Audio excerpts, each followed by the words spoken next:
Hello, I'm Jason Howland. Welcome to Speaking of Health, a place to help you learn how to live a longer and healthier life. You or someone you know probably has felt a little blue or down in the dumps, especially during the winter season. Depression is very real, and it can be very serious for some people. And the shortened days and lack of sunlight as we are shut indoors during the winter, well, that can make the problem stand out even more. Our guest today to talk about Seasonal Affective Disorder, also known as its acronym SAD, is Meg Stump. Meg is a behavioral health provider from Mayo Health System. She is a licensed marriage and family therapist and a licensed professional counselor. Meg, thanks for joining us today. Well, thank you for having me. Before we delve into the topic of seasonal affective disorder, let's start out by talking about depression in general. Is it as common as people, or more common than people might think? I think it is. I think it's not only as common as people think, but probably more so. They are now determining that an estimated 19 million Americans have struggled with depression. It will likely affect 25% of women and at least 12% of men. Quite honestly, I think it's probably more like 25% of men, but only half of them are admitting to it. And do you think that the diagnosis of depression, we're better able to diagnose it? People are more willing to come in to actually be diagnosed for depression, is why the number is growing too? Depression is growing for reasons they don't really quite understand. From what I've read, in each generation since World War II, there's been almost a doubling of incidence of depression. Wow. So it's very much more prevalent today than it was in the times of our grandparents or great-grandparents. On the other hand, we are able to talk about it more. We're able to understand a little bit more about what's happening, and we have much better interventions for it now.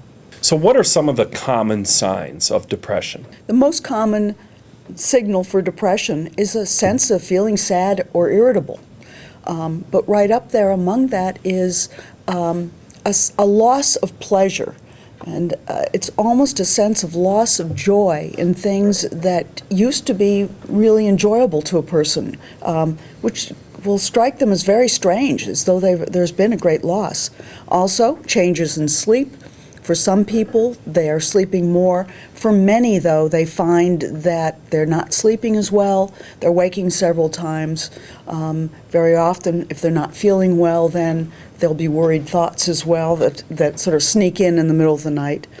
Other signs of depression: feeling tired, feeling worthless or guilty, having a sense of fatigue.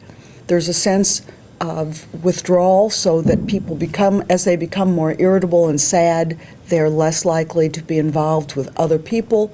And a concern can always be that for some people there'll be suicidal thoughts. And that's very much a function of depression.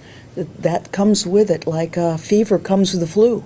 So what causes depression? Is it something that you're just born with, or is it caused by stress in your life? It's not entirely known. We don't quite understand depression yet. You're certainly not born with it. And at times, people struggle with an enormous amount of stress and have no trouble with depression. At other times, they can run into a situation where there's loss and stress, and depression shows up as well, and it's not clear why it happens sometimes and not others. However, there's lots of studies about it, there's lots of talk about it, and the upside is that we're getting better at recognizing it, we're getting better about talking about it, and we have much better interventions available. And that includes antidepressant medications that simply weren't available to people 30 or 40 years ago.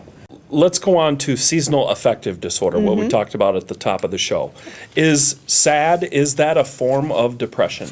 It very much is a form of depression, but it's very specific to, I almost wanted to say it was specific to Minnesota, but that's not true.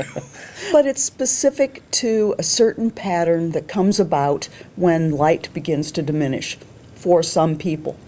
And I use the example of a bear. Think about a bear in the fall. what happens? They get very irritable. They're getting grumpy. They start carb loading, and they get very sleepy. They really want to spend all their time eating and sleeping all the way through the winter. And for some people, they have very similar response, that when the light begins to diminish, they're more irritable, they want to eat more carbs, they want to sleep more. But the problem is that unlike bears, we have families, we have jobs, we have to engage with people, and if we simply give in to that urge to be grumpy and sleep, we'll become more and more depressed. So with the winter season, is seasonal affective disorder, is it the lack of sunlight, the cold weather, the shortened days? Is it a combination of all of that? Or It seems to be a physical response to the shortened days. In other words, there's less sunlight, but more than that, there's actually a pattern of shorter days, and that affects us very, very much. I know that it gets very complicated. The two pieces I kind of know is that as we lose sunlight, we see a drop in serotonin, which is a neurotransmitter that leaves us feeling kind of joyful and giddy. But we also see an increase in melatonin. People might recognize that as a neurotransmitter that encourages sleep and sleepiness. So if it's dark, we have more melatonin, we want to sleep more, and that discourages even further our ability to get serotonin. so how do you diagnose someone with SAD? Well, there needs to be a regular pattern of this kind of depression that falls within certain seasons. In other words, when the light's diminishing. And there have to be a number of symptoms, and it has to be causing a person a problem. Because let's say that a person is struggling a little bit but is handling it well. We don't want to be diagnosing them with a problem unless it really is a problem for them. For it to be sad, you're going to see it several years in a row, so that there's going to be that regular pattern, and you're going to not have any problems with depression at other times of the year. So Meg, besides moving south near the equator, which most of us probably aren't able to do or willing to do, how do you go about treating seasonal affective disorder? The most important piece to remember is that we need to do things that are the opposite of that urge to stay in the dark and sleep. And that means light and exercise. So the best thing you can do is get outside, get a lot of light in the daytime, and if at all possible, exercise as well, which has an incredibly positive effect both for seasonal affective disorder as well as regular depression. So that can be the first thing. However, there's limits to how much I can recommend people to go outside and take a walk in this kind of weather. Because it's so cold. Right. Because it's like 0 today. Yeah.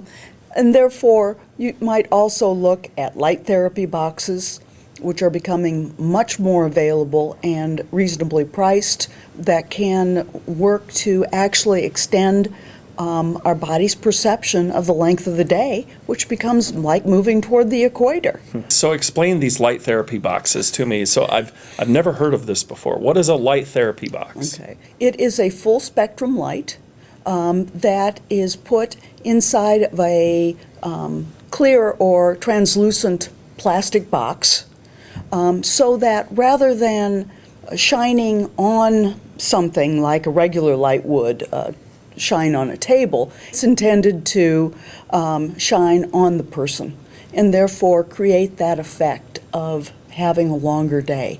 So it's very commonly used where a person will have it in their home. They'll get up early, it's still dark out, they'll turn on the light therapy box, and then read the newspaper, eat breakfast, etc., and thereby extend their perceived length of day by an hour or an hour and a half. Then they go on into the regular day, hopefully still get outside, get some exercise, and then in the evening, as the light diminishes, they're going to get sleepier and hopefully sleep well that night. So it's basically sort of extending the daylight in their day, even though it's artificial daylight. That's right. And this is a matter of, it's not just a regular lamp that you can shine on yourself, right? It has to be a certain type of bulb. The idea, I believe, is to use a full spectrum light and use it, a very bright light. And I don't know light measures very well, but these are extremely bright lights, and so that it begins to have the effect of truly being outside. Now, I can just imagine that some of our viewers are thinking, a light therapy box. It sounds a little hokey to me, but these things actually help people, right? They very much do. And it kind of proves out that what's happening is that our bodies are, and the bodies of some people are particularly sensitive to the length of day. So that as that light diminishes, there can be feelings of sadness and disinterest to the point where it's really worthwhile for them to seek some treatment, whether it be light therapy, talking to their provider about antidepressant medications, getting out more, exercise, all really are very helpful. You mentioned counseling as well. Let's say I've been feeling very depressed for several months. I come to you at Mayo Clinic Health System for my first therapy appointment. What should I expect as a patient in therapy? I think the first thing to be aware of is that, people are often encouraged to make a list of questions and things like that when they go to their regular doctor. That is not at all necessary when you go to a counselor. In fact, you don't have to worry about the questions or knowing the right thing to say. The counselor will take care of that. The first meeting is, you'll probably be getting a lot of questions on what's happening and how you're feeling, but the intention is to build a better sense of what's happening and what the problems are, and then secondly, you and the counselor together begin to work on a plan of information about the depression or whatever the problem is, as well as a plan of action, some interventions for you to take that will make a difference. The counselor is there in some ways like a friend, but also like a consultant, someone who knows a lot about behavioral issues. It's like a friend you can talk to that has lots of expertise on whatever problem you're having. That's right, and I actually have spoken to several people who said, I decided to come in because I didn't want to wear out my friends. There are some issues that going to someone who is not a friend and has to bear with it is a perfectly good thing to do. What are some ways to help prevent seasonal affective disorder during the winter? We talked about the light therapy box, but there's got to be some other just general things that you can do to help. I think a lot of it is just awareness for what's going on. So that having an awareness that if a person is feeling kind of down and dull, that we can turn that around. And there's a lot of ways to do it. Number one is just making your environment sunnier and brighter. So open the blinds, sit closer to the window, get outside, and not only get outside, but become more active. Many times, we find that depression gets fed by some of our activities. And in fact, depression could be said to encourage activities that will leave us depressed. For example, not going out with friends and staying home and watching TV. When we want to change our environment, we want to do those things that depression would not approve of. So it's being social, being active, being in a bright environment. And if that is not really curing it, then realize that you may need to take the next step. Talk to a friend, talk to family members, talk to a professional. Because there are both medications and other therapies that can be very helpful. All right. Well, unfortunately, we are all out of time, but I'd like to thank our guest today, Meg Stump, behavioral health provider from Mayo Clinic Health System, for joining us today on Speaking of Health. Thank you, Meg. You're quite welcome. I enjoyed being here. Have a great day, everyone, and be healthy.